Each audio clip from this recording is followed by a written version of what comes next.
ஆதாம் ஏவாளுக்கு தேவன் எல்லாமே படைச்சு வச்சிருந்தார். இது இல்லை என்று சொல்ல முடியாது. அத்தனை நன்மையான காரியங்கள் இருந்தது. அத்தனை நன்மையான காரியங்களும் இருந்தும் அவருடைய மனது தீய காரியத்தின் மேல போச்சு. நன்மை தீய அறியத்தக்க அந்த மரத்தின் கனியில போச்சு. இன்னைக்கு சில மக்கள்லாம் பில்லி சூனியம் பண்றது எப்படி, அப்படி புத்தகம்லாம் படிக்கிறாங்க. பில்லி சூனியம் பண்றது எப்படி, மாந்திரிகம் எப்படி செய்கிறார்கள், ஏன்னா அதையும் நம்ம தெரிஞ்சுக்க வேணாமா? இதை தவிர உங்க புத்தியில எதுவுமே தெரியக்கூடாதுங்க. இதை தவிர உங்களுக்கு புத்தியில் எதுவுமே தெரிய வேண்டிய அவசியமே கிடையாது.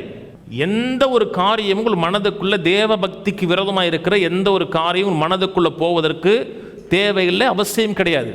ஆண்டவர் சொன்னால் கண் உனக்கு இடர்ல உண்டாக்கினால் எடுத்து போடு, கால் இடர்ல உண்டாக்கினால் கால் எடுத்து போட்டுரு, கையை இடர்ல ஒன்றா கையை எடுத்துரு.